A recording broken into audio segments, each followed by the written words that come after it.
தமிழக அரசியலில் ஒரு புதிய பாய்ச்சலை நிகழ்த்த தயாராகி வரும் தமிழக வெற்றிக் கழகத்தின் தலைவர் விஜய் அண்மையில் தனது கட்சி நிர்வாகிகள் நடத்திய ஆலோசனைக் கூட்டத்தில் ஆவேசமாகவும் அதே சமயம் மிகுந்த தன்னம்பிக்கையுடனும் பேசிய செய்திகள் அரசியல் வட்டாரத்தில் பெரும் அதிர்வலைகளை ஏற்படுத்தியுள்ளது. ஆட்சியை பிடிப்பதுதான் நம்முடைய இறுதி இலக்கு, அதில் எந்த மாற்றமும் இல்லை, ஆனால் அதற்காக கொள்கை முரண்பாடு கொண்ட கட்சியுடன் சமரசம் செய்து கொள்ள முடியாது என்று அவர் திட்டவட்டமாக தெரிவித்துள்ளார். அப்படிப்பட்ட ஒரு வெற்றி அல்லது ஆட்சி தமக்கு தேவையில்லை என்று அவர் கூறியிருப்பது அவரது அரசியல் நிலைப்பாட்டை தெளிவுபடுத்துகிறது. மாற்றம் என்ற ஒரு சொல்லோடு அரசியலுக்கு வந்த சில தலைவர்கள் காலப்போக்கில் தங்களின் சுயநலத்திற்காக மக்களை ஏமாற்றிவிட்டதாக விஜய் இந்த உரையாடலின் போது வேதனை தெரிவித்துள்ளார். தான் ஒரு மாற்றத்திற்காக வந்திருப்பதாக கூறிவிட்டு மீண்டும் அதே பழைய அரசியல் கட்சியுடன் கைகோர்ப்பது என்பது மக்களை முட்டாளாக்குவதற்கு சமம் என்றும் அவர் கருதுகிறார்.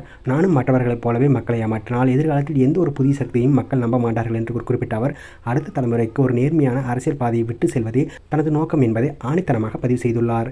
திராவிட கட்சிகளின் கோட்டையாக கருதப்படும் தமிழகத்தில் ஒரு புதிய கட்சியால் தனித்து நின்று வெற்றி பெற முடியுமா என்ற கேள்விக்கு தனது பேச்சின் மூலம் விடையளித்துள்ளார் விஜய். மக்கள் சக்தியை முழுமையாக நம்புவதாகவும் தம்மால் தனித்து போட்டியிட்டு ஆட்சி கட்டில் அமர முடியும் என்றும் அசைக்க முடியாத நம்பிக்கை தமக்கு இருப்பதாகவும் அவர் நிர்வாகிகளிடம் கூறியுள்ளார். ஒருவேளை முழுமையான வெற்றியை அடைய காலதாமதமானாலும் குறைந்தபட்சம் ஒரு திராவிட கட்சியாவது பின்னுக்கு தள்ளி தமிழக அரசியல் ஒரு பலமான மாற்றத்தை உருவாக்க முடியும் என்றும் அவர் கணித்துள்ளார். கூட்டணி குறித்த வதந்திகளால் குழப்பமடைந்த கட்சி தொண்டர்களுக்கும் நிர்வாகிகளுக்கும் உற்சாகம் அளிக்கும் வகையில் யாரையும் பார்த்து அஞ்ச தேவையில்லை, மக்கள் நம் பக்கம் இருக்கிறார்கள் என்ற தைரியத்தை அவர் வழங்கியுள்ளார். விஜயின் இந்த திடீர் வியூகம் மற்ற அரசியல் கட்சிகளின் கணக்குகளை தலையிலாக மாற்றியுள்ளது. குறிப்பாக வாக்கு வங்கி சிதறும் என்றும் அஞ்சும் கட்சிகள் விஜயின் இந்த தனித்து போட்டி முடிவை உன்னிப்பாக கவனிக்க தொடங்கியுள்ளது.